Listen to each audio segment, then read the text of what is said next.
Quando você olha a vida da perspectiva dos meus 67 anos, o passado parece infinitamente distante e surpreendentemente próximo ao mesmo tempo. Lembro-me da nossa primeira casa, um pequeno apartamento nos arredores de Edgewood, onde começamos nossa jornada. Parecia uma eternidade para nós naquela época. Hugh não era como os outros homens que eu conhecera. Não era bonito, mas tinha força interior e confiança. Quando falava sobre seus planos, seus olhos brilhavam com um brilho especial, e eu acreditava em cada palavra que ele dizia. Nos conhecemos em uma exposição de equipamentos industriais. Eu era coordenador lá, e ele era um dos jovens engenheiros que apresentavam seu projeto. Hugh veio até mim durante um intervalo. Em vez de me elogiar, começou a falar apaixonadamente sobre sua invenção, uma válvula aprimorada para equipamentos de bombeamento. Lembro-me de ter pensado na época, que jeito estranho de conhecer uma garota. Mas seu entusiasmo era tão genuíno que não consegui deixar de sorrir. 6 meses depois, nos casamos. Um ano depois, Hugh largou o emprego para abrir sua própria empresa. Muitas pessoas acharam a decisão dele uma loucura, inclusive meus pais. Eleanor, você sabe que vai viver de auxílio-desemprego, não é? Lamentou minha mãe. Mas eu acreditava em Hugh e o apoiei da melhor forma que pude. Os primeiros anos foram difíceis. Hugh trabalhava 16 horas por dia, e eu conciliava a função de gerente de escritório da pequena empresa dele com empregos de meio período para conseguir pagar as contas. Economizamos dinheiro em tudo, exceto nos materiais para as invenções dele. Nossa mesa de jantar virou uma prancheta de desenho, e nossa sala de estar, um depósito de peças. Mas éramos jovens e esperançosos. O grande avanço veio no 5º ano, quando Hugh patenteou seu sistema de limpeza de filtros industriais. Era 30% mais eficiente do que os análogos existentes e mais barato de produzir. Os pedidos chegavam um após o outro. Mudamos para um escritório maior, contratamos funcionários e logo pudemos comprar uma casa nova, a mesma em que moro até hoje. Ashton nasceu quando os negócios de Hugh já estavam indo bem. Esperamos muito tempo por um filho, quase 10 anos. Os médicos disseram que as chances eram mínimas e estávamos quase resignados. Mas um milagre aconteceu. Hugh chorou ao segurar o filho nos braços pela primeira vez.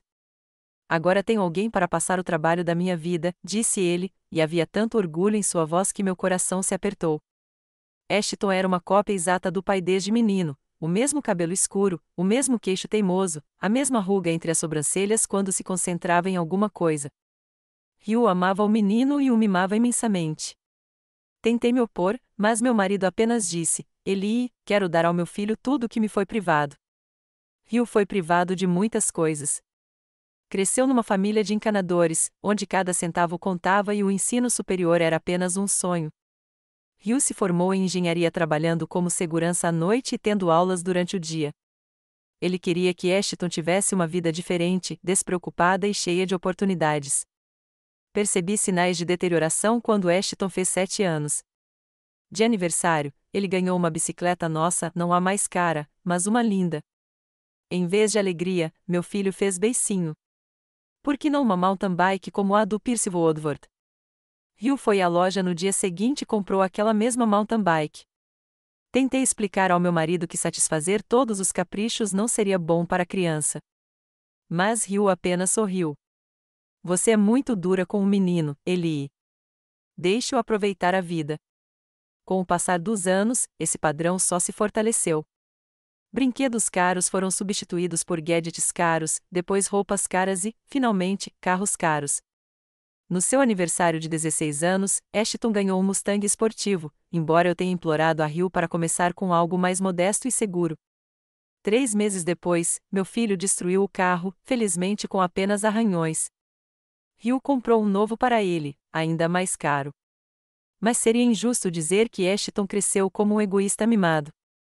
Havia outras características herdadas do pai, uma mente afiada, a capacidade de compreender coisas novas rapidamente, um espírito empreendedor. Na escola, ele tirava notas altas sem esforço algum se a matéria o interessasse. Hugh se orgulhava quando o filho vencia competições científicas ou oferecia soluções inesperadas para problemas técnicos. Depois da escola, Ashton ingressou na faculdade de engenharia de uma universidade de prestígio, seguindo os passos do pai. Hugh estava feliz. Ele via o filho como um sucessor para o seu negócio e, aos poucos, começou a apresentá-lo à empresa. Ashton passava as férias de verão na unidade de produção, familiarizando-se com diferentes aspectos do trabalho da empresa. Após se formar na universidade, Ashton imediatamente assumiu um cargo de gerência na empresa do pai. Alguns funcionários cochichavam pelas costas sobre a promoção imerecida, mas Hill se manteve inflexível. Este é um negócio de família, e quem, além do meu filho, irá liderá-lo no futuro? Aos 30 anos, Ashton controlava uma parte significativa das operações da empresa. Embora Hill ainda tomasse as decisões mais importantes, eles tinham suas divergências. Ashton buscava uma estratégia de desenvolvimento mais agressiva, buscando expansão rápida e aumento dos lucros, enquanto Hill adotava uma abordagem mais conservadora, valorizando reputação e qualidade. Papai pensa em categorias antigas, Ashton me disse certa vez durante um jantar em família. O mundo mudou. Precisamos ser mais flexíveis e assumir mais riscos. A vida pessoal de Ashton não era tão bem-sucedida quanto sua carreira. Ele havia se casado 2 vezes, e ambos os casamentos terminaram em divórcio. Sua primeira esposa, Beatrice, sua namorada da faculdade, o deixou depois de 3 anos juntos, incapaz de suportar seu vício em trabalho e egocentrismo. Ele vive em seu próprio mundo, onde só há espaço para si mesmo, ela me disse antes de partir. Eu não podia discutir com ela. Sua segunda esposa, Pearl, durou 5 anos e até lhe deu uma filha, minha neta Darcy. Após o divórcio, Ashton pagou a pensão alimentícia fielmente, mas raramente via a filha, sempre alegando estar ocupado. Isso me magoou. Amo Darcy de todo o coração e tentei passar o máximo de tempo possível com ela para compensar a ausência do pai. Hill nunca criticou o filho pelos fracassos na vida pessoal, mas eu podia ver uma sombra de decepção em seus olhos. Ele sonhava com uma família grande, com netos correndo pela casa. Em vez disso, ele arranjou um workaholic que raramente aparecia, mesmo em reuniões familiares. Então veio aquela viagem infeliz. Hill voltou de uma viagem de negócios à Alemanha com uma tosse forte. Só um resfriado, ele ignorou. Mas, em uma semana, piorou. Insisti em consultar um médico, e nosso mundo desabou. Câncer de pulmão, estágio 4. 6 meses, 1 ano no máximo, disse o oncologista, evitando nos olhar nos olhos.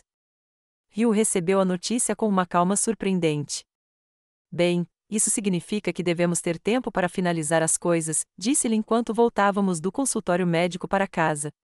Eu soluçava e ele me confortava. Ashton reagiu de forma diferente. A princípio, ele não acreditou, exigiu exames repetidos, consultas com os melhores especialistas.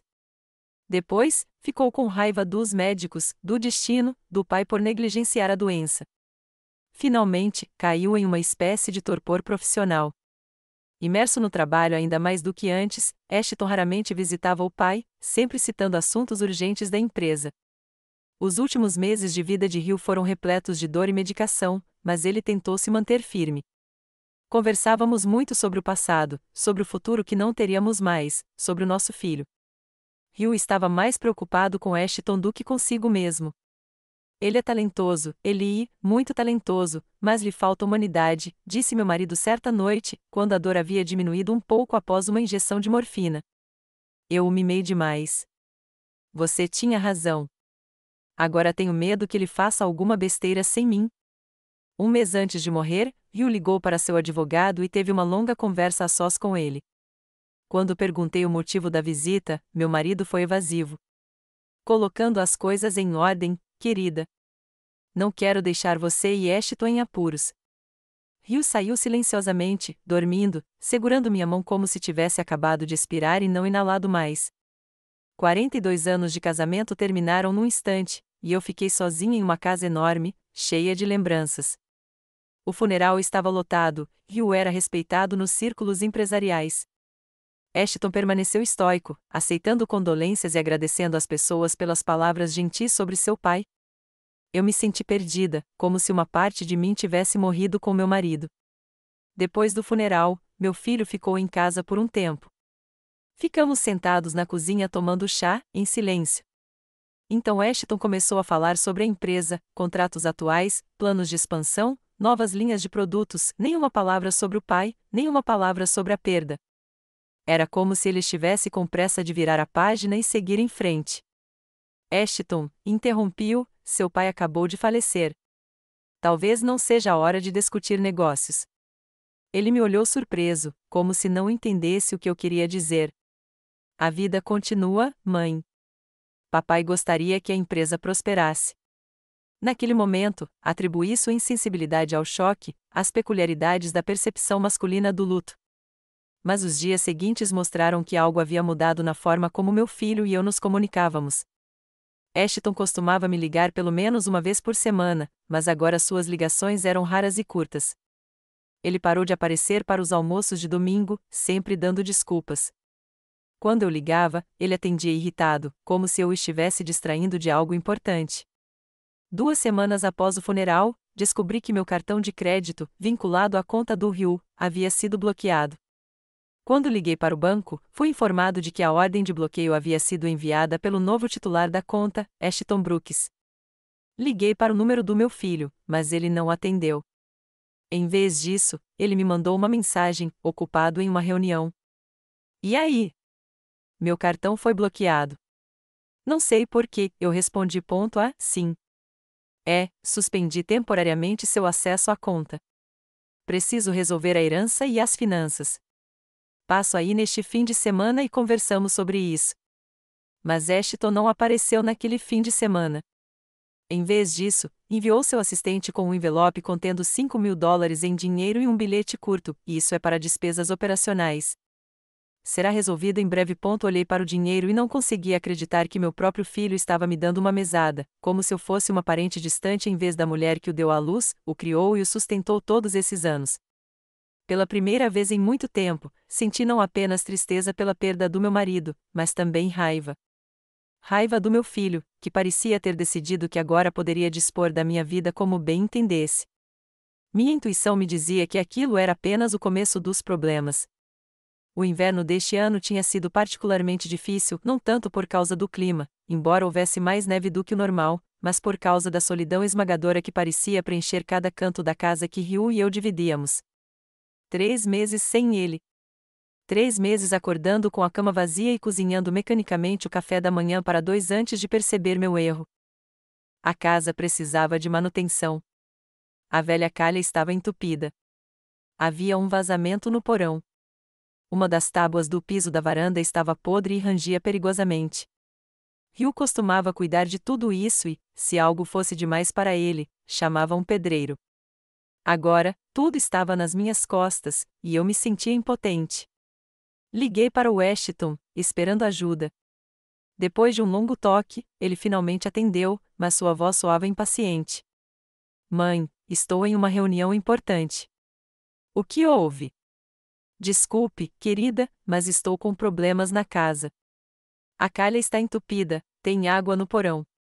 Mãe, ele interrompeu, ligue para o atendimento ao cliente. Eles vão resolver. Mas Ashton, não sei para quem ligar. Seu pai sempre. Dá uma olhada no Google, mãe. Já está tudo na internet. Olha, eu preciso mesmo ir, te ligo mais tarde. Ele desligou, e eu fiquei ali parada com o telefone na mão, me sentindo velha e inútil. Claro, eu poderia ter encontrado um serviço, mas não era esse o ponto. Eu queria o apoio do meu filho, a presença dele, a sensação de que eu não estava sozinha no mundo. Ashton não retornou naquele dia nem no seguinte. Encontrei um encanador e um carpinteiro por conta própria, pagos com o dinheiro que ele me deixou. A quantia estava diminuindo e nenhum dinheiro entrava. O advogado de Rio disse que o processo de inventário levaria tempo e, enquanto isso, eu deveria viver com o que tinha. No fim de semana, quando o sol apareceu e a neve começou a derreter, bateram à porta. Abri, esperando ver minha vizinha Ruby, a única pessoa que me visitava regularmente desde a morte de Rio. Mas lá estava Ashton, impecável em seu casaco caro, carregando uma maleta de couro. Oi, mãe, disse ele, entrando em casa sem ser convidado. Pensei em passar aqui para ver como você estava. Fiquei feliz em vê-lo, apesar do tom frio. Preparei um chá rápido e peguei os biscoitos que tinha feito ontem. Ashton estava sentado na sala, olhando para algo no celular, e só levantou o olhar quando coloquei a bandeja na mesa. Como vai o trabalho? Perguntei, tentando puxar assunto. Tenso, respondeu ele. Estou limpando um pouco da bagunça do meu pai. Sabe, os métodos de gestão dele estavam 10 anos desatualizados. A empresa estava perdendo dinheiro por ineficiência. Fiquei magoado com a maneira como ele falou do pai, como se ele fosse um gestor incompetente, e não um homem que construiu um negócio do zero e o administrou com sucesso por 4 décadas. Seu pai construiu esta empresa, eu disse. Sim, do zero, eu sei, interrompeu Ashton. Mas os tempos mudam, mãe. O que funcionava nos anos 80 não funciona mais. Tive que cortar um quarto do pessoal, otimizar processos, renegociar contratos com fornecedores. Você demitiu pessoas? Eu não conseguia acreditar no que ouvia. Muita gente trabalhou com seu pai por décadas. Negócios não são caridade, disse ele. Se uma empresa não dá lucro, ela morre. Não vou deixar isso acontecer. Fiquei em silêncio, percebendo que não adiantava discutir. Ashton terminou o chá e finalmente olhou para mim. Mãe, vim falar com você sobre sua situação financeira. Minha situação financeira? Questionei. Sim. Veja bem, o processo de herança está se arrastando. Há algumas, nuances no testamento do meu pai que meus advogados estão resolvendo. Até que isso seja resolvido, temos que ser frugais. Econômico? Minha voz tremeu. Ashton, mal consigo me virar com o dinheiro que você me deixou. A casa precisa de reparos. A conta do aquecimento aumentou. Era sobre isso que eu queria falar com você. Ele abriu a maleta e tirou uma pasta de papéis. Esta casa é grande e cara demais para uma pessoa só manter. Você precisa de algo menor, mais simples. Olhei para ele, sem acreditar no que ouvia. Você está sugerindo que eu venda a casa? A casa em que seu pai e eu moramos por 40 anos? A casa onde você cresceu? É uma solução prática, mãe, disse ele, falando comigo como uma criança. Com o dinheiro, você poderia comprar um apartamento aconchegante na cidade e ainda ter o suficiente para viver. Não vou me mudar para lugar nenhum, eu disse com firmeza. Esta casa é parte de mim, parte da minha vida com o rio. Ashton suspirou com óbvia irritação. Mãe, seja razoável. Manter esta casa é desperdício de dinheiro. Além disso, ela vale mais agora do que nunca. Os corretores dizem que o bairro está prosperando. Você já consultou corretores de imóveis? Eu sentia o ressentimento crescendo dentro de mim. Sem que eu soubesse. Estou apenas explorando opções, ele deu de ombros. Como administrador do patrimônio, é minha responsabilidade considerar todas as possibilidades. Administrador? Foi a primeira vez que ouvi falar nisso. Desde quando? Já que o testamento do meu pai foi aberto. Ashton começou a juntar os documentos de volta na pasta. Mas discutiremos os detalhes mais tarde, quando a papelada estiver pronta. Enquanto isso, vou deixar mais dinheiro para as despesas correntes. Ele colocou um envelope sobre a mesa. Mas, por favor, economize. Os tempos estão difíceis agora. Ele se levantou, sinalizando que a conversa havia terminado. Acompanhei-o até a porta, sentindo-me devastada e enganada. Filho, disse-eu quando ele já estava na porta, seu pai ia querer que você cuidasse de mim. Algo brilhou em seus olhos, irritação ou culpa, mas desapareceu rapidamente. Eu sim, mãe, do meu jeito. Depois que ele foi embora, fiquei sentado na varanda por um longo tempo, olhando para o jardim coberto de neve. Rio amava tanto aquelas árvores, plantava cada uma delas ele mesmo, cuidava delas, aparava os galhos. Como eu poderia vender tudo isso? Como eu poderia trair a memória das nossas vidas? O envelope continha $3.000, menos do que da última vez. Mal cobriria as despesas de um mês com a casa. À noite, minha amiga Ruby ligou e me convidou para um chá. Ela morava 3 casas abaixo e era uma das poucas pessoas que me visitava regularmente desde a morte de Rio. Concordei, percebendo que precisava conversar. Ruby me recebeu com doces fresquinhos e um olhar compreensivo. Ela conhecia nossa família há muitos anos, nossos filhos cresceram juntos e compartilhamos nossas alegrias e tristezas. Quando lhe contei sobre a visita de Ashton, ela balançou a cabeça negativamente.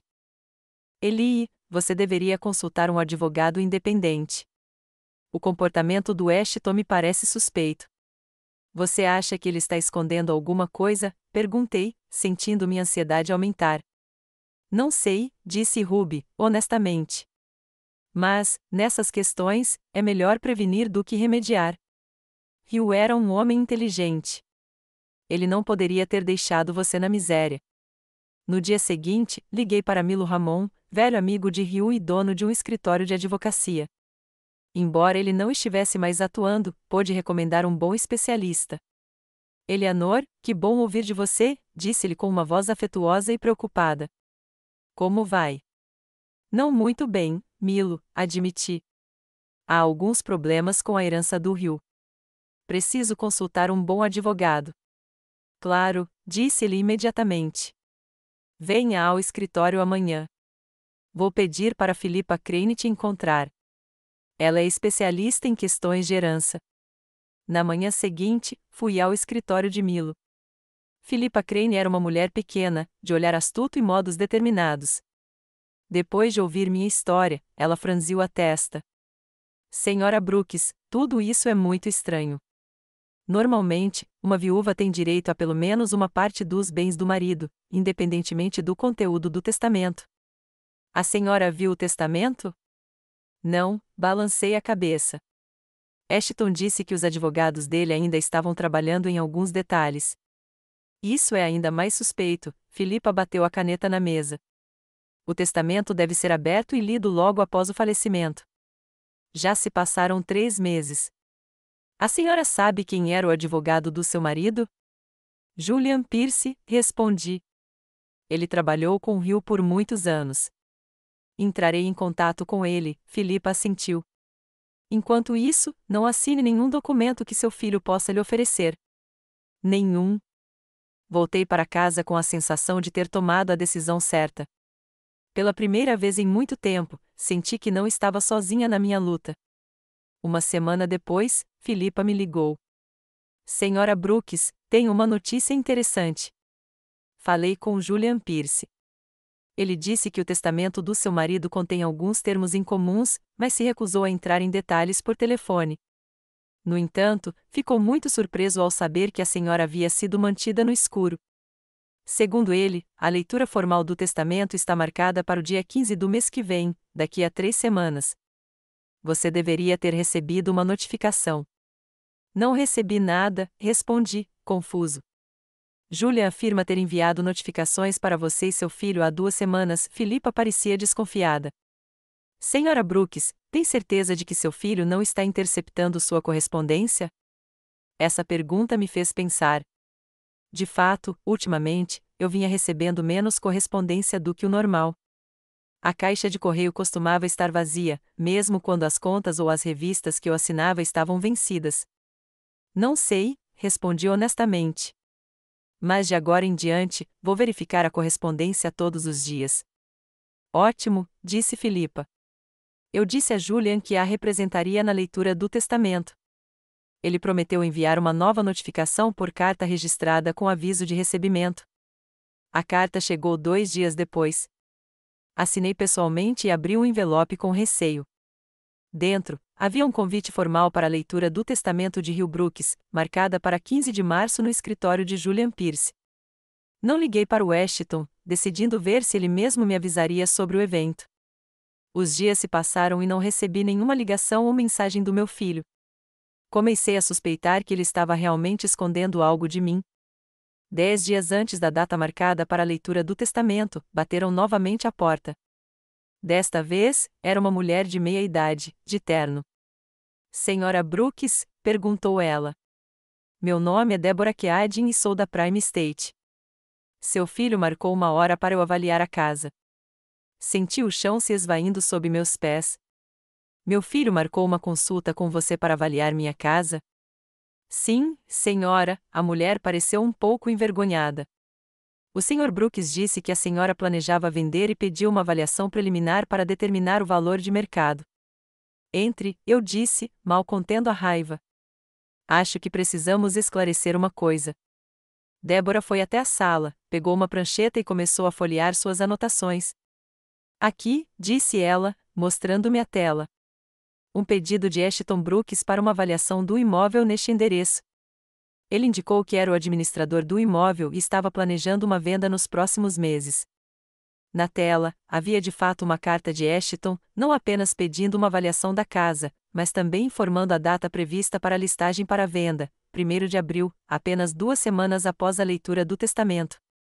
Senhorita Keadin, eu disse, tentando falar calmamente, receio que tenha havido um mal-entendido. Não tenho planos de vender esta casa. Além disso, ela me pertence, não ao meu filho. Mas o Sr. Brooks disse e ela começou.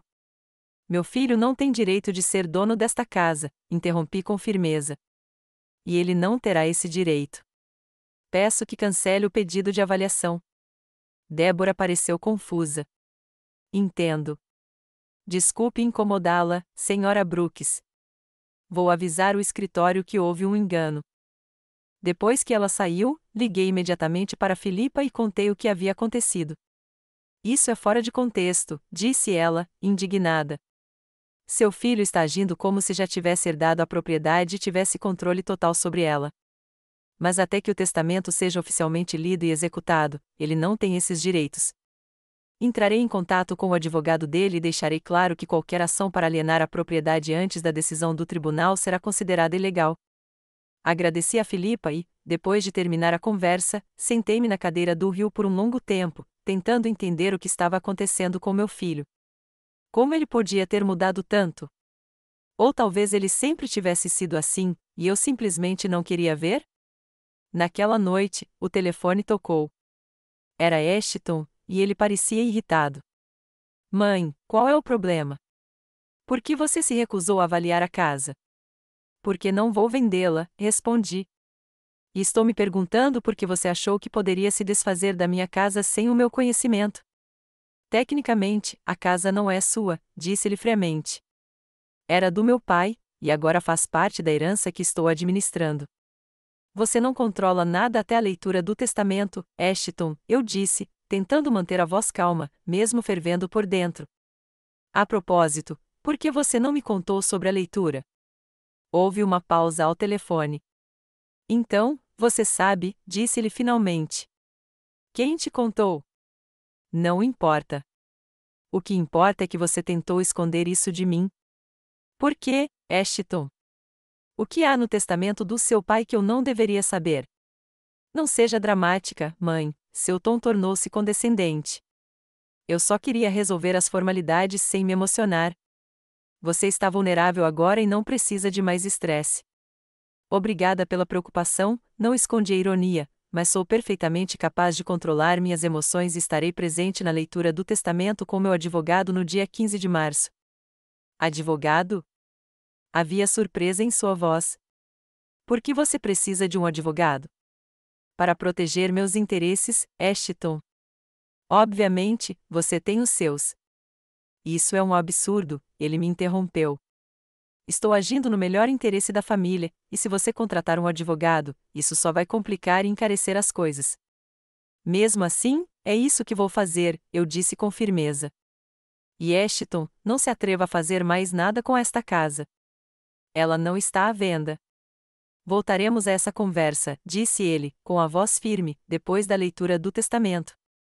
Ele desligou, e eu fiquei sentado com o telefone na mão, sentindo uma estranha mistura de medo e determinação. O que quer que meu filho estivesse fazendo, eu não o deixaria controlar minha vida e a memória de Rio. Pela primeira vez em muito tempo, eu estava pronta para lutar. O dia 15 de março estava surpreendentemente ensolarado e quente, como se a natureza tivesse decidido me dar uma pequena trégua do longo inverno. Acordei cedo, antes do amanhecer, e fiquei deitado na cama por um longo tempo, olhando para o teto. O dia decidiria meu destino, pelo menos a parte financeira. Filipa Crane se ofereceu para me buscar, e eu aceitei com gratidão. Eu não queria pegar transporte público nem chamar um táxi. Seria um dia estressante, e eu não precisava de aborrecimentos. No café da manhã, não consegui engolir quase nada. Tomei apenas uma xícara de chá e meia torrada quando a campainha tocou. Filipa estava pontual como sempre. Pronta, Sra. Brooks? Perguntou ela, lançando-me um olhar profissional. Assenti, embora pronta fosse a última palavra que eu poderia usar para descrever minha condição. Entramos no sedã preto dela e pegamos a estrada. Não se preocupe tanto, disse Filipa, lançando-me um olhar rápido. Aconteça o que acontecer hoje, vamos superar. A lei está do seu lado. Não é só a lei, suspirei. Meu filho, não entendo o que aconteceu com ele. Como ele pôde mudar tanto? O dinheiro muitas vezes muda as pessoas, respondeu Filipa simplesmente, ou melhor, revela sua verdadeira natureza. Passamos pelo centro de Edgewood, passando por ruas e prédios familiares. Morei aqui a vida toda e me lembrava de como a cidade havia crescido e mudado. Ali estava o novo shopping, construído no local do antigo cinema onde Hugh e eu assistíamos a filmes nos primeiros anos do nosso casamento. Ali estava o prédio do banco onde fizemos nosso primeiro empréstimo comercial. Cada canto guardava lembranças. O escritório de Julian Pierce ficava em um antigo prédio de tijolos na área comercial da cidade. Quando estacionamos, notei o carro esportivo de Ashton por perto. Parecia que ele tinha chegado antes de nós. A secretária de Julian, uma jovem com um sorriso educado, nos recebeu na recepção. O Sr. Pierce está esperando a Sra. Brooks, disse ela. Os outros já se reuniram. Olhei interrogativamente para Filipa. Os outros? Quem mais vai à leitura? Perguntou meu advogado, profissionalmente. O Sr. Ashton Brooks e seu advogado, e o Sr. Noel Templeton, respondeu o secretário. Noel Templeton. Eu não ouvia esse nome há anos.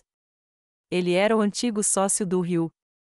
Eles começaram um negócio juntos, mas após um desentendimento sobre a estratégia de desenvolvimento da empresa, Noel vendeu sua parte para Hugh e abriu sua própria empresa. Eles continuaram em relações amigáveis, embora raramente se vissem. O que ele estava fazendo ali? A secretária nos conduziu a uma espaçosa sala de conferências. A uma longa mesa estavam sentados 3 homens: Julian Pierce, um advogado grisalho de olhar astuto, Ashton, impecável em seu terno caro, e ao lado dele, um jovem de olhar frio, aparentemente seu advogado. À janela estava Noel Templeton, um homem atarracado, de rosto bronzeado e olhos gentis. O tempo mal mudará. Ashton mal me olhou quando entramos, mas Noel imediatamente se levantou e veio até mim, sorrindo calorosamente. Eli, querida, ele me abraçou. Faz tanto tempo que não nos vemos. É uma pena termos que nos encontrar nessas circunstâncias. Hugh era um homem maravilhoso. Obrigada, Noel, fiquei emocionada com suas palavras. É bom ver você também, mesmo que seja em circunstâncias tristes. Filipa e eu nos sentamos em frente a Ashton e seu advogado. Julian Pierce tossiu, chamando a atenção para si. Obrigado a todos pela pontualidade. Estamos reunidos hoje para a leitura formal do Testamento de Hugh Brooks. Devo ressaltar que este não é um testamento comum, por isso peço a todos que ouçam atentamente o seu conteúdo antes de fazer perguntas ou expressar objeções. Ashton tamborilou os dedos impacientemente na mesa. Seu advogado sussurrou algo para ele, e ele assentiu, sem esconder um sorriso presunçoso. Antes de começarmos, disse Ashton de repente, gostaria de esclarecer tudo para todos aqui. Como filho único e herdeiro, já assumi efetivamente a gestão da empresa e dos ativos do meu pai. Esta é uma formalidade que temos que cumprir, mas quero que todos entendam que a Brooks Industrial está agora sob meu controle e tem uma visão clara para o seu futuro. Julian Pierce levantou a mão, interrompendo-o: Sr. Brooks, o senhor está se precipitando. O testamento ainda não foi anunciado e ninguém, incluindo o senhor, se apresentou para herdar. É um detalhe técnico-jurídico, respondeu Ashton, com desdém. Meu pai sempre me preparou para herdar o negócio. Todos os 40 milhões em ativos e fortuna pessoal da empresa são meus por direito, e não vou deixar ninguém. Ele olhou na minha direção e, por um instante, algo parecido com arrependimento brilhou em seus olhos, mas logo desapareceu. Sr. Brooks, a voz de Julian tornou-se mais severa, por favor, abstenha-se de fazer qualquer declaração até que o testamento seja lido. Não é apenas uma formalidade, acredite. Ele abriu a pasta de couro à sua frente e tirou várias folhas de papel ao testamento de Hugh James Brooks. Julian começou a ler. Eu, Riu James Brooks, em sã consciência e bom senso, expresso aqui meu testamento quanto à disposição de meus bens após minha morte. Ashton recostou-se na cadeira, claramente perdendo o interesse na parte formal. Seu advogado estava anotando algo em um caderno, olhando para Philippa de vez em quando. Primeiro, continuou Julia, quero que todas as minhas dívidas e despesas funerárias sejam pagas com meu patrimônio, como questão de prioridade. Isso já foi feito, interrompeu Ashton. Julia lançou-lhe um olhar de desaprovação e continuou, em segundo lugar, todos os meus bens, móveis e imóveis, incluindo, entre outros, minha participação na Brooks Industrial, todas as contas bancárias, investimentos, títulos, imóveis e pertences pessoais, transfiro para meu único filho, Ashton Hill Brooks. Ashton se permitiu um sorriso presunçoso e acenou para seu advogado como se dissesse, eu avisei. Sob a seguinte condição, Julian fez uma pausa e olhou diretamente para Ashton. O sorriso do filho desapareceu lentamente de seu rosto. Condição? Ashton interrompeu. Que condição?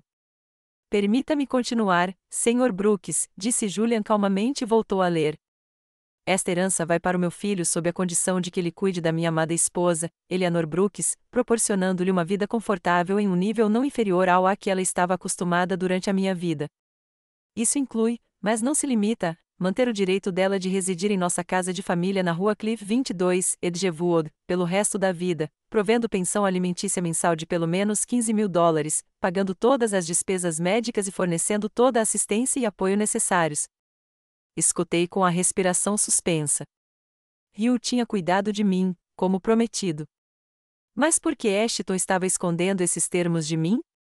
Julian virou a página e continuou, se meu filho violar esta condição, desrespeitar ou negligenciar minha esposa, tentar restringir seus direitos ou degradar suas condições de vida, toda a minha herança será dividida da seguinte forma: 50% de todos os bens serão destinados à minha esposa, Eleanor Brooks, à sua inteira disposição. O controle acionário da Brooks Industrial, 60%, será destinado ao meu amigo e sócio de longa data, Noel Templeton, com a condição de que todos os funcionários que estão na empresa há mais de 5 anos mantenham seus empregos. O restante dos bens será dividido entre meu filho, Ashton Brooks, 30%, e a Young Engineer Charitable Foundation, 10%. Houve silêncio na sala de conferências. Desviei o olhar de Julian para Ashton, tentando entender o que ouvia. Meu filho permanecia imóvel, com um rosto pálido. É ridículo, disse-lhe finalmente. Papai não poderia ter escrito isso. É uma falsificação. Garanto-lhe, Sr. Brooks, que o testamento é genuíno, respondeu Julian calmamente. Foi feito e assinado por seu pai na minha presença e na presença de 2 testemunhas um mês antes de sua morte. Seu pai estava plenamente consciente e em sã consciência, como evidenciado pelo relatório do Dr. Webster, que também está anexado ao testamento. Mas isso é absurdo, Ashton bateu com o punho na mesa. Aqui está o texto que você forneceu, pontuado e formatado em parágrafos curtos, sem pular nenhuma linha. Como se pode determinar se estou sendo desrespeitoso ou não? É subjetivo. Não pode ser base legal para deserdação. O testamento também prevê esse ponto. Julian voltou ao documento para citar: a decisão de violar os termos do testamento será tomada por um administrador nomeado por mim. Nomeio Julian Pierce, meu advogado de confiança e amigo. Como tal administrador, é seu dever avaliar a situação objetivamente com base em fatos e evidências. Ashton olhou para Julian com uma mistura de choque e fúria nos olhos. E você já tomou sua decisão sem me ouvir, sem me dar a chance de me explicar. Tenho acompanhado os acontecimentos dos últimos meses, Sr. Brooks, respondeu Julian. Tenho provas documentadas de que o senhor bloqueou o acesso da sua mãe às contas bancárias, restringiu severamente o sustento financeiro dela, não ajudou nos reparos da casa e, além disso, tomou medidas para vender a casa da família sem o consentimento dela. Além disso, o senhor deliberadamente omitiu informações sobre a leitura do testamento. Tudo isso viola diretamente o testamento do seu pai. São medidas temporárias, exclamou Ashton. Eu só estava tentando resolver as finanças antes de tomar qualquer decisão de longo prazo.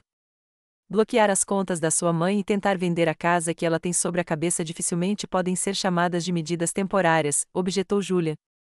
De qualquer forma, minha decisão está tomada. Os termos do testamento foram violados, então a distribuição alternativa da herança entra em vigor. Ashton pulou da cadeira. Não vou deixar passar. Vou contestar o testamento na justiça. Papai estava louco quando assinou, ou foi enganado. Ele me lançou um olhar furioso. Foi você, não foi? Você o manipulou quando ele estava fraco e doente. Fiquei chocada com as acusações dele. Ashton, eu não sabia nada sobre o conteúdo do testamento. Só descobri agora, com você. Mentiras, gritou ele. Foi tudo planejado. Você e aquele velho conspirador. Ele acenou com a cabeça em direção a Noel. Vocês conspiraram para tirar a empresa de mim. Noel, que observava em silêncio, respondeu calmamente: Eu não vi a Hugh há 2 anos, antes de saber da doença dele, e não falei com Eli até hoje. Não sei o que está acontecendo entre vocês dois, mas parece que Hugh previu essa situação e agiu. É uma conspiração. Ashton desviou o olhar para o advogado. Faça algo a respeito. Isso é legal? O jovem advogado pareceu confuso. Sr. Brooks, numa avaliação preliminar, o testamento está redigido corretamente. Podemos tentar contestá-lo alegando a incapacidade do testador, mas isso exigiria provas substanciais. Interrompeu Ashton. Vá mais a fundo. Papai estava doente, tomando remédios pesados. Ele não conseguia pensar direito. Virou-se para Julian. E você extrapolou sua autoridade. Como um administrador imparcial, deveria ter falado comigo primeiro. Ouvido a minha versão. Tentei entrar em contato com o senhor 2 vezes no último mês, Sr. Brooks, respondeu Julian. O senhor não respondeu às minhas ligações nem às minhas cartas. Além disso, os fatos falam por si. Suas ações em relação à sua mãe estão documentadas. Ashton corou de raiva. Não é justo. Trabalho na empresa há anos. Conheço-a como a palma da minha mão. E agora um velho que não teve nada a ver com o negócio nos últimos 10 anos assume o controle. Isso é um absurdo. Não vou administrar a empresa pessoalmente, disse Noel calmamente. Nomearei um conselho de administração composto por funcionários experientes, mas garantirei que o legado de Hugh seja preservado e seus funcionários, protegidos. Ashton olhou para mim, estreitando os olhos.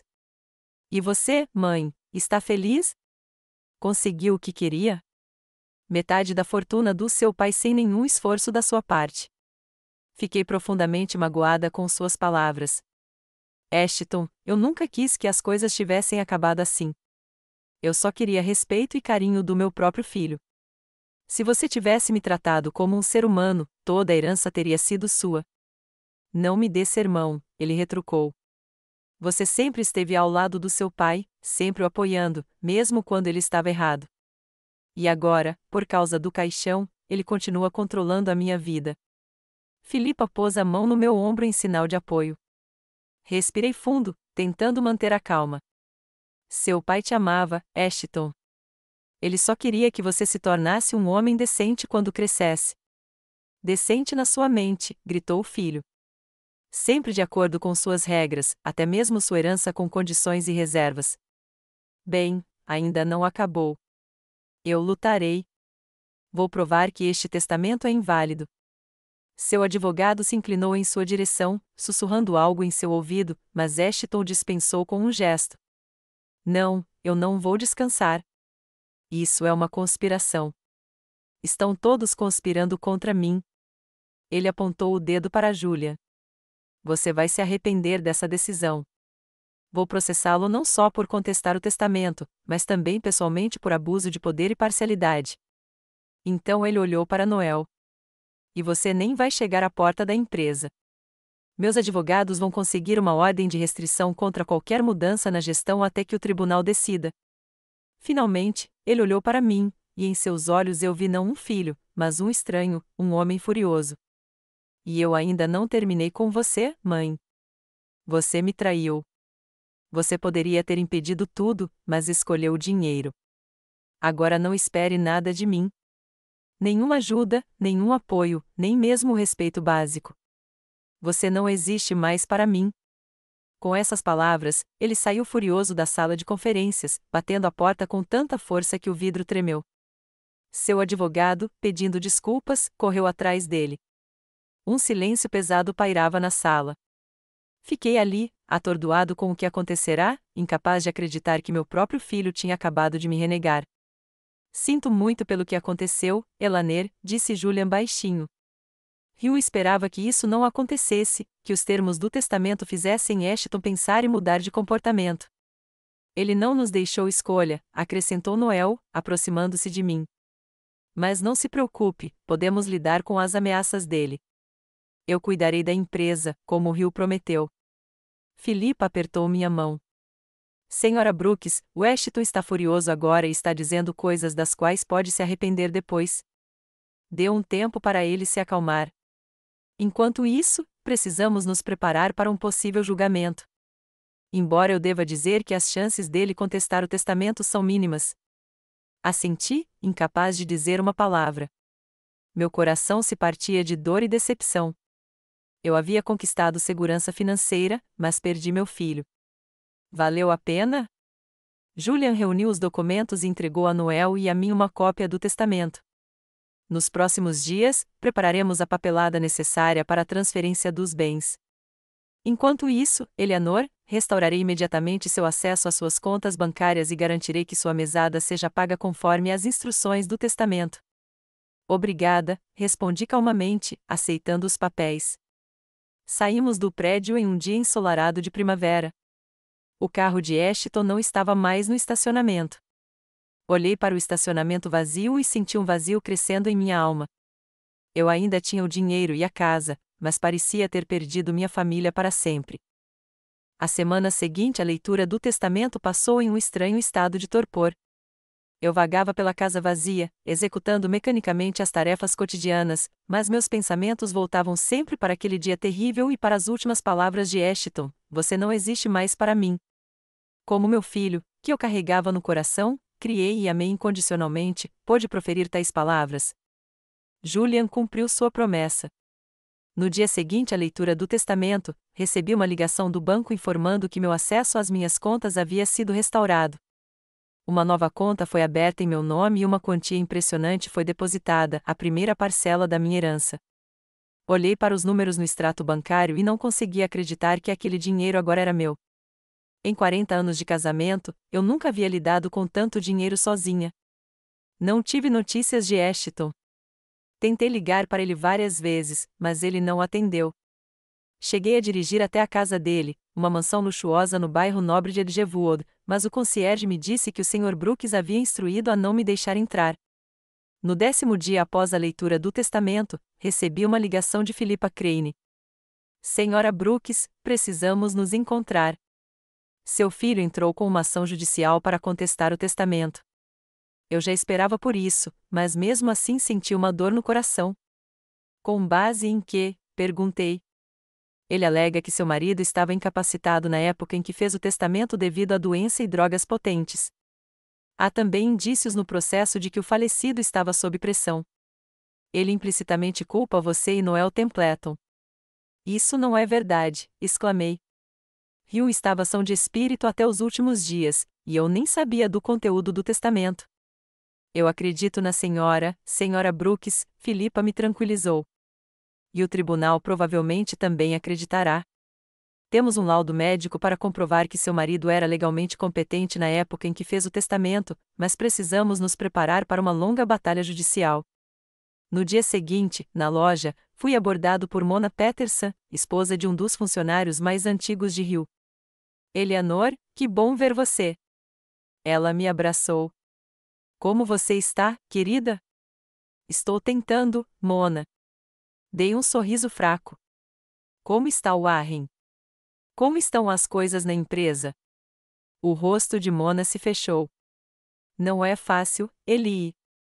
Seu filho está fazendo muitas mudanças. Ele cortou quase um terço da equipe, incluindo aqueles que estavam com o Hugh desde o início. Warren está resistindo, mas correm boatos de que a próxima onda de demissões está próxima. Mas Noel Templeton não deveria estar no controle da empresa agora? Perguntei. Ashton entrou com uma ordem de restrição temporária contra qualquer mudança na gestão até que o processo seja resolvido, explicou Mona. Então, por enquanto, ele continua no comando. E ele, ela baixou a voz, ele diz coisas terríveis sobre você. Diz que você manipulou Rio para conseguir dinheiro, que nunca se importou com a empresa e agora quer destruí-la. Isso não é verdade, Mona. Eu nem sabia do conteúdo do testamento até a leitura oficial. Eu acredito em você, querida. Mona apertou minha mão. Warren e eu te conhecemos há 30 anos, mas outros, alguns dos novos funcionários, podem acreditar nele. Voltei para casa deprimido. Perdi todo o apetite e fiquei sentado na cozinha, olhando fixamente pela janela. Será que a cidade inteira iria me julgar agora, acreditando nas acusações maliciosas de Ashton?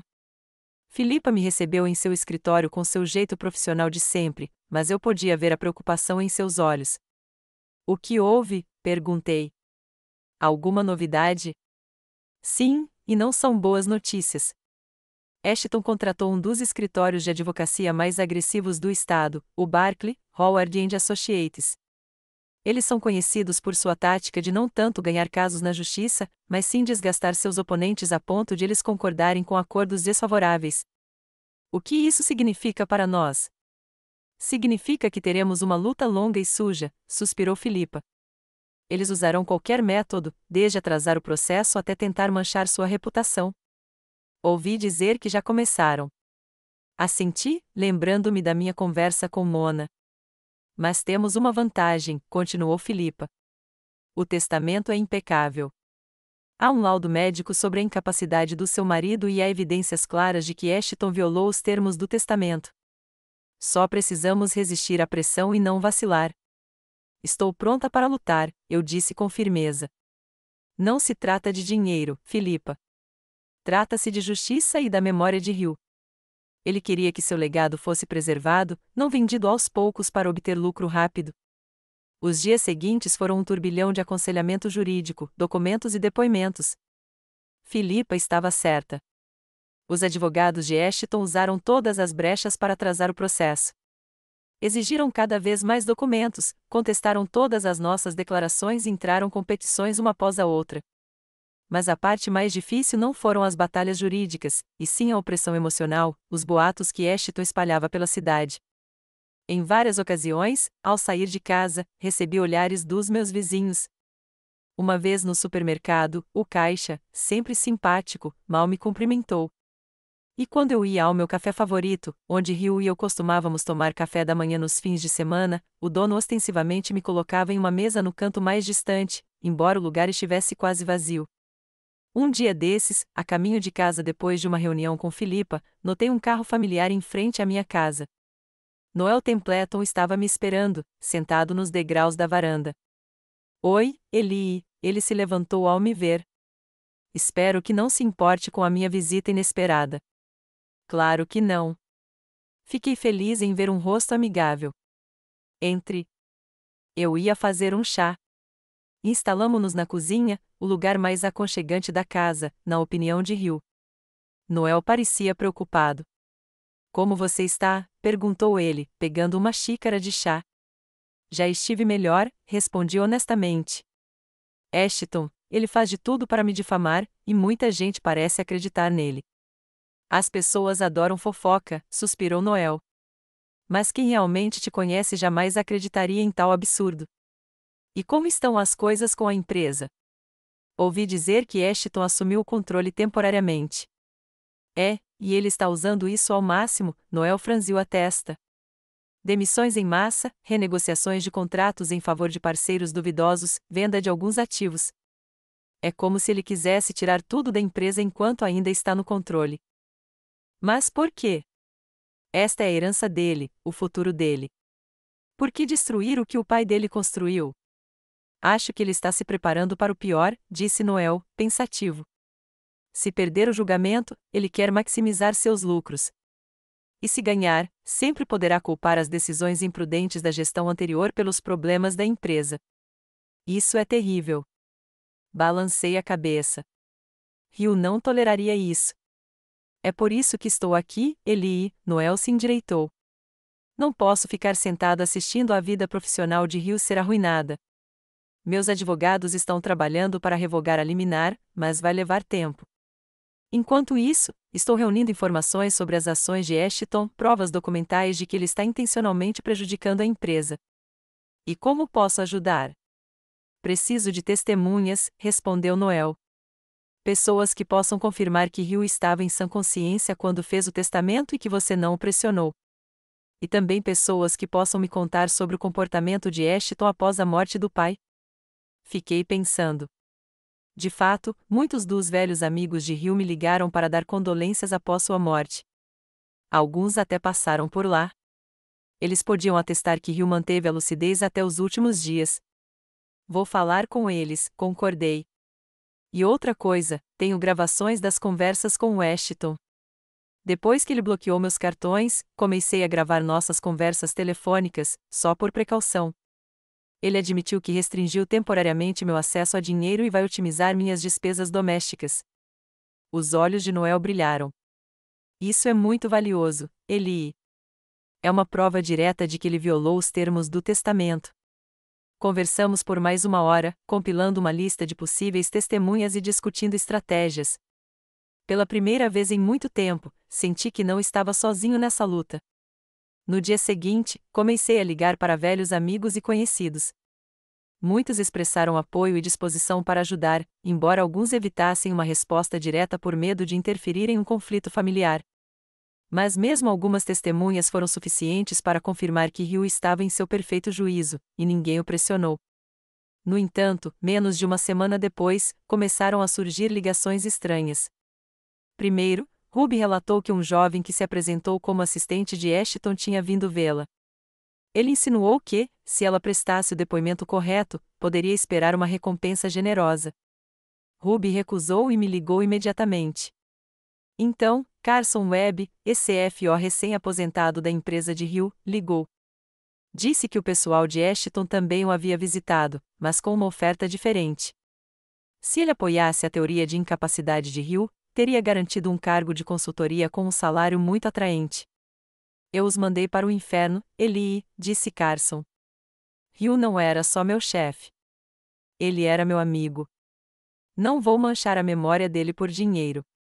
Dei essa informação para Philippa, e ela ficou indignada. Isso é manipulação de testemunha. Podemos entrar com uma queixa no tribunal. Temos provas? Infelizmente, apenas as palavras dos seus amigos, suspirou Philippa. Os homens de Ashton são espertos o suficiente para não deixar rastros.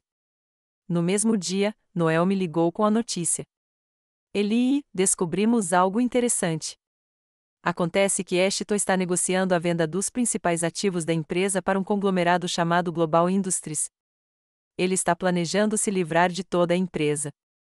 Mas por quê? Fiquei chocada. Ele sempre dizia que a empresa era o seu futuro, o seu legado. Aparentemente, depois da morte de Hill, suas prioridades mudaram, respondeu Noel, sombriamente. A Global está oferecendo um preço muito atraente, mas eles têm a reputação de assaltar empresas, comprá-las, vendê-las aos poucos e demitir funcionários. Se esse negócio for concretizado, não sobrará nada da obra de Hill. Naquela noite, ouvi uma batida na porta. Ashton estava na soleira. Pela primeira vez em um mês desde a leitura do testamento, ele parecia cansado e maltrapilho, apesar do terno impecável. Posso entrar? Ele perguntou sem cumprimentar. Recuei silenciosamente, deixando-o entrar. Entramos na sala e sentamos nas cadeiras, um de frente para o outro, como estranhos. Por que você veio, Ashton? Perguntei quando o silêncio se tornou insuportável. Para propor um acordo. Ele desviou o olhar de mim, não para mim. Não faz sentido gastar dinheiro com advogados, arruinando a reputação da família. Qual é a sua oferta? Você abre mão de sua reivindicação à empresa e de metade da herança e, em troca, recebe esta casa como propriedade integral e uma mesada de $8.000, mais do que suficiente para uma vida confortável. Olhei para o meu filho atentamente, tentando entender o que havia por trás disso. E a empresa? Você vai vendê-la para a Global Industries? Seus olhos se arregalaram de surpresa por um momento. Meus planos para a empresa não lhe dizem respeito. Sim, Ashton. É o trabalho da vida do seu pai. Ele não construiu esta empresa para você vender e ganhar dinheiro fácil. Você não pode julgar decisões empresariais, disse ele, irritado. Você foi dona de casa a vida toda. O que sabe sobre negócios modernos? O suficiente para ver quando alguém age por ganância e não por bom senso, continuei calmo. A resposta é não. Não aceitarei sua oferta. A vontade do seu pai deve ser cumprida como ele queria. Ashton se levantou abruptamente. Então se culpe. Acha que tem chance de ganhar no tribunal? Eu vou te destruir. Você vai ficar sem dinheiro, sem reputação, sem amigos. Eu cuido disso. Você está me ameaçando, Ashton? Eu também me levantei, olhando-o diretamente nos olhos. Para sua própria mãe? Estou protegendo o que é meu por direito, gritou ele. Meu pai ganhou esse dinheiro para me dar, seu filho e herdeiro, e você e aquele velho conspirador do Templeton querem tirar tudo. Ninguém vai tirar nada de você, objetei. Você perdeu tudo quando achou que podia me tratar como um fardo. Papai estava louco, Ashton bateu com o punho na mesa. Ele era fraco e suscetível a influências, e você se aproveitou disso. Você sabe que isso não é verdade, balancei a cabeça, e o tribunal saberá. Temos testemunhas, laudos médicos, gravações de conversas. Temos provas de que você está planejando vender a empresa contra a vontade do seu pai. O rosto de Ashton se contorceu de raiva. Templeton, aquele velho maldito. Ele está me espionando. Ele deu um passo em minha direção. Escute-me com atenção. Esta é minha última tentativa de resolver isso amigavelmente. Se você não aceitar a oferta até o final da semana, as consequências serão desagradáveis. Você está me ameaçando? Não dei um passo para trás. O que você vai fazer, Ashton? Ele me olhou com uma frieza que mal reconheci como sendo a do meu filho. Vou dar um jeito, disse-ele baixinho. Acredite, vou dar um jeito de fazer você se arrepender da sua decisão. Com essas palavras, ele se dirigiu para a saída. Parou na porta e acrescentou, sem se virar, 3 dias, mãe. Você tem 3 dias para se recompor. A manhã do julgamento estava nublada. Nuvens baixas pairavam sobre Edgewood, prometendo chuva, e o vento soprava folhas caídas pelas ruas. Fiquei na janela do meu quarto, observando a natureza refletir meu estado interior, uma mistura de ansiedade, fadiga e uma estranha determinação. 3 meses de batalhas jurídicas me esgotaram ao ponto de ruptura. Reuniões intermináveis, depoimentos de testemunhas, montanhas de documentos, especialistas, contra especialistas. Às vezes, parecia que não havia fim. Ashton e seus advogados usaram todos os artifícios legais possíveis para prolongar o processo, para me desgastar, para me fazer desistir. Mas eu aguentei firme, em grande parte graças ao apoio de Philippa e Noel. O julgamento mais difícil foram os dias em que testemunhei. Sentar-me diante do juiz e do júri, sentir o olhar frio e hostil do meu filho, responder a perguntas provocativas dos seus advogados, tentando retratar-me como uma manipuladora calculista que usava a doença do meu marido para se enriquecer, foi excruciante. Mas a verdade era mais forte. Relatórios médicos confirmaram que Hill permaneceu lúcido até seus últimos dias. Testemunhas, médicos, enfermeiros, amigos, contaram como ele permaneceu lúcido, apesar da doença. E fitas das minhas conversas com Ashton e depoimentos de executivos da empresa provaram que ele realmente violou os termos do testamento ao tentar me privar do meu sustento e vender os negócios do meu pai. Agora, 3 meses exaustivos depois, haveria uma audiência final na qual o juiz anunciaria sua decisão. Philippa me pegou às 9 horas. Ela estava estranhamente quieta no caminho para o tribunal. Você está bem? Perguntei, notando seus dedos batendo nervosamente no volante. Só estou preocupada, admitiu ela com um leve sorriso. Mas não deveria. Fizemos tudo o que podíamos e estou confiante na nossa posição. Mas nunca tive um caso na minha clínica que significasse tanto para mim. Fiquei emocionada com suas palavras. Obrigada, Philippa. Aconteça o que acontecer hoje, sou grata pelo seu apoio. Noel nos encontrou do lado de fora do tribunal. Ele parecia tenso, mas determinado. Você está pronto? Perguntou, estendendo-me a mão. O mais pronto possível, respondi, aceitando seu apoio. Entramos no tribunal, que já estava lotado de repórteres de jornais locais, moradores curiosos da cidade, claro, Ashton e seus advogados. Meu filho sentou-se ereto, com uma expressão impassível e ostensivamente confiante, mas notei que ele mexia nervosamente nas abotoaduras, um hábito de infância que se manifestava em momentos de excitação. Quando o juiz Harding entrou na sala, todos se levantaram. Aquele senhor de idade, com um olhar astuto e voz calma, inspirava respeito. Ao longo do julgamento, eu me convenci de sua imparcialidade e atenção aos detalhes. Por favor, sentem-se, disse-ele ao se sentar. Hoje, anunciarei a sentença no testamento de Hugh James Brooks. Devo dizer que este foi um caso difícil, envolvendo questões jurídicas e profundamente pessoais. Considerei cuidadosamente todas as evidências apresentadas, os depoimentos de testemunhas e os depoimentos de especialistas. Ele fez uma pausa, como se estivesse organizando seus pensamentos, e continuou. A primeira questão a ser considerada era: Hugh Brooks estava em sã consciência quando fez o testamento? Com base em laudos médicos e depoimentos de testemunhas, o tribunal concluiu que, apesar de sua doença grave, o Sr. Brooks estava lúcido e plenamente ciente da importância de suas ações ao fazer o testamento. Não havia evidências de que ele tenha sido pressionado ou induzido em erro. Senti a tensão diminuir um pouco. O primeiro e mais importante ponto estava a nosso favor.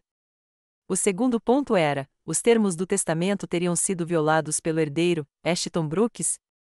De acordo com o testamento, Ashton Brooks deveria cuidar de sua mãe, Eleanor Brooks, proporcionando-lhe uma vida confortável em um nível não inferior ao que ela está acostumada. O tribunal concluiu que, após a morte de Hugh Brooks, seu filho tomou as seguintes medidas: bloqueou o acesso da Sra. Brooks às contas bancárias, restringiu significativamente sua manutenção financeira, tentou vender a casa da família sem o consentimento dela e espalhou informações difamatórias sobre sua reputação. O juiz virou a página e continuou: todas essas ações violam diretamente a vontade do falecido Hugh Brooks, conforme expressa em seu testamento. Além disso, o tribunal concluiu que Ashton Brooks intencionalmente ocultou informações de sua mãe sobre o conteúdo do testamento e a data de sua divulgação formal, o que também demonstra má-fé. Lancei um olhar para Ashton. Ele estava imóvel, mas seu rosto estava pálido e seus dedos agarravam os braços da cadeira.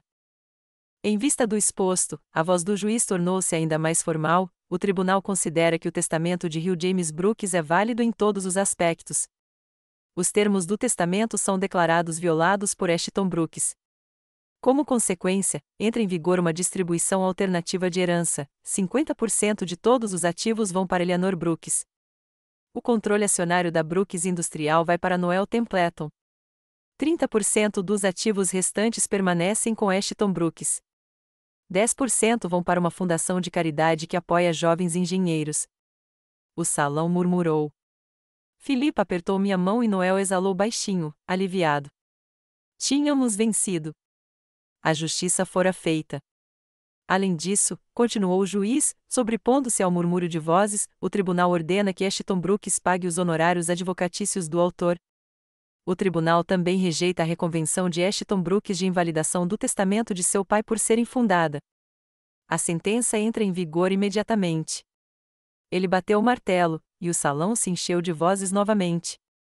Jornalistas correram para a saída para transmitir a notícia às redações. Noel e Philippa me parabenizaram, mas eu olhei para o meu filho. Ashton permaneceu imóvel, como se estivesse atordoado, enquanto seus advogados lhe explicavam algo com entusiasmo. Então, ele se levantou abruptamente e se dirigiu para a saída sem olhar na minha direção. Saímos do tribunal sob a chuva fina. Alguns repórteres nos cercaram, exigindo comentários, mas Philippa habilmente os afastou, dando a Noel e a mim a chance de entrar no carro.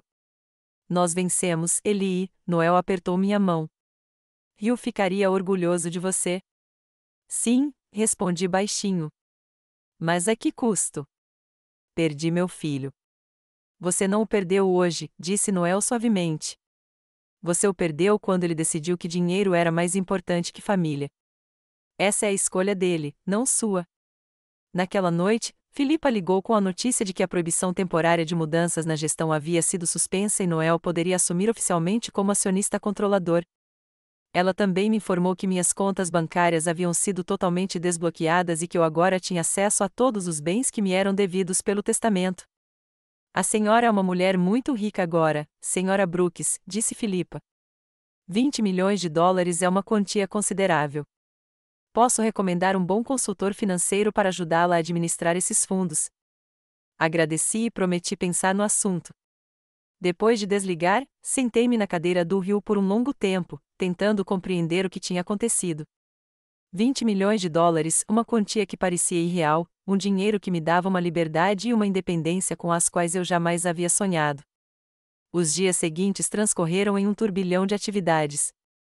Noel estava completamente imerso nos negócios da empresa, tentando reparar os danos causados por Ashton.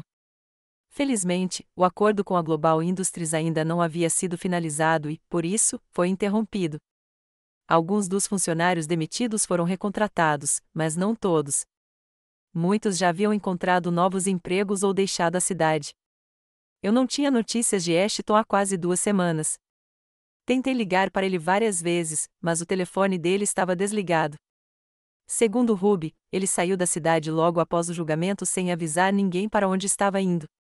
E então, numa noite chuvosa, ele apareceu na minha porta. Sem aviso, sem ligação, apenas parado ali na chuva, encharcado e perdido. Posso entrar? Ele perguntou baixinho. Recuei silenciosamente, deixando-o entrar em casa. Ele entrou na sala, deixando pegadas molhadas no piso de madeira, e parou perto da lareira, estendendo as mãos em direção ao fogo. Você está encharcado, eu disse, tirando o suéter velho do rio do armário. Troque de roupa, você vai pegar um resfriado.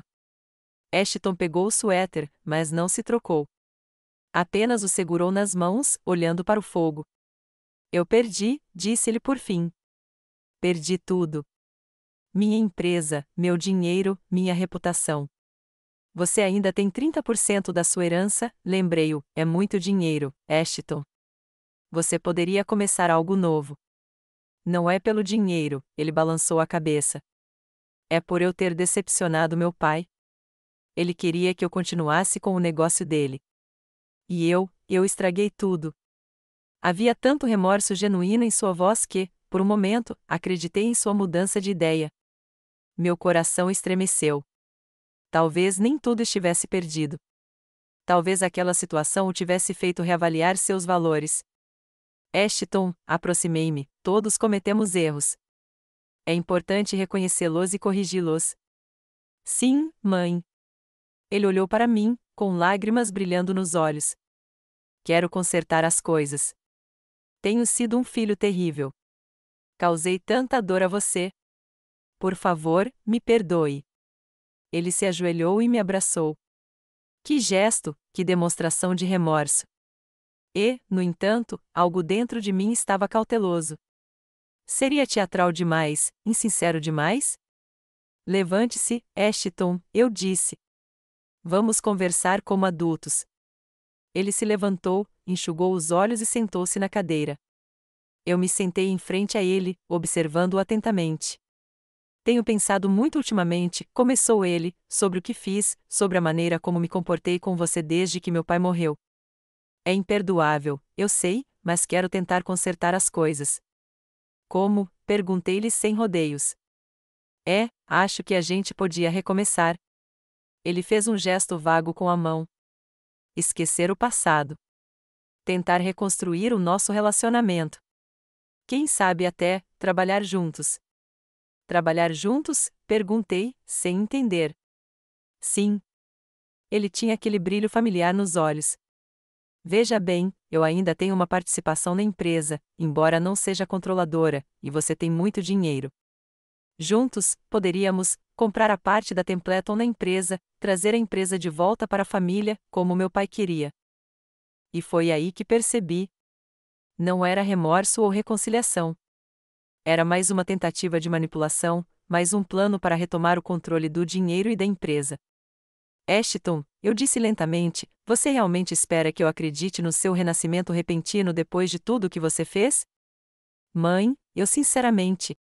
Não. Levantei a mão, interrompendo-o, não. Vejo que você não está aqui para fazer as pazes, mas para bolar outro plano. Você não mudou, Ashton. Você ainda me vê como nada mais do que um meio para um fim. Seu rosto mudou, a máscara de remorso se desfez, dando lugar ao habitual cálculo frio.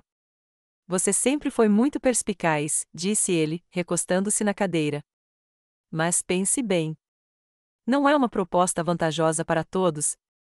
Você ganha algum controle da empresa. Eu recupero meu papel de liderança. Templeton se aposenta com um bom salário. Todos ficam felizes.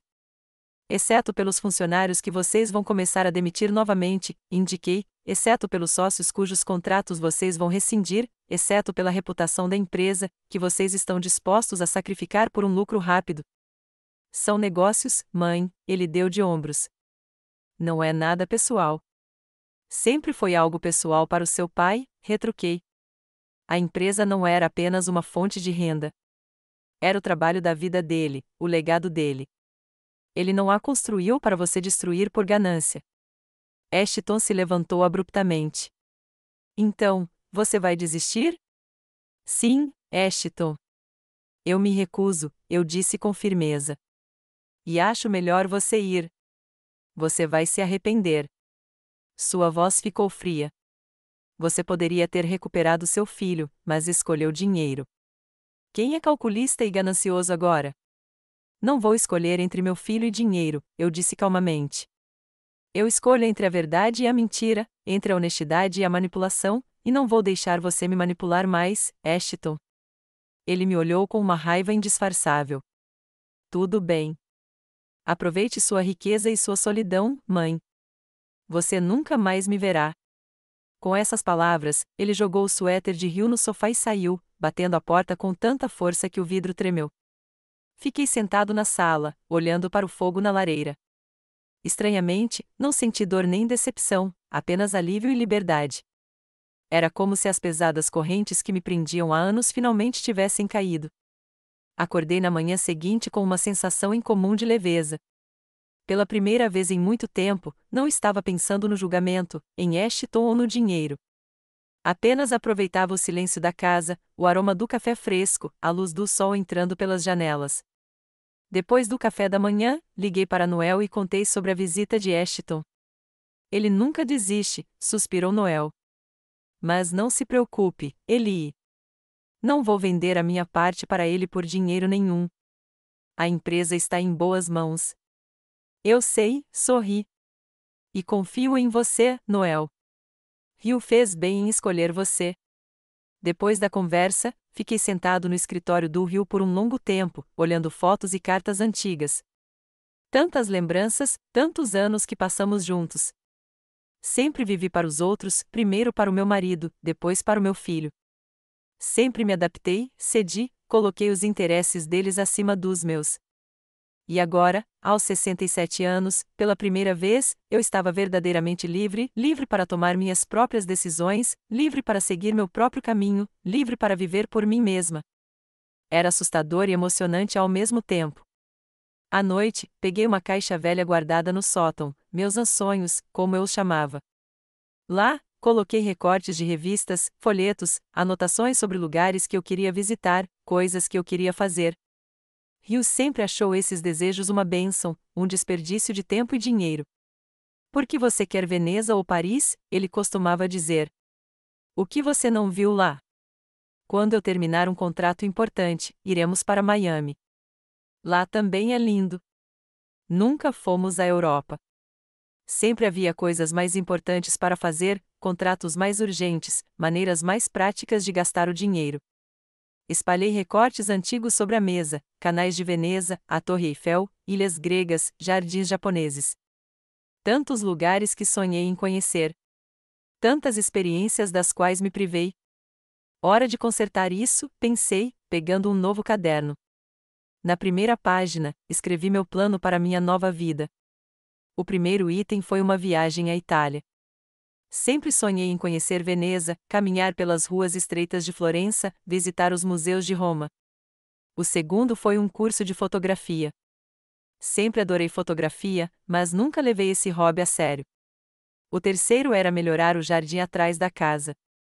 O quarto era ser voluntário na biblioteca local, e assim por diante. Ponto por ponto, a imagem de uma nova vida, a minha vida, ia tomando forma. No dia seguinte, liguei para uma agência de viagens e reservei um tour pela Itália com início em um mês.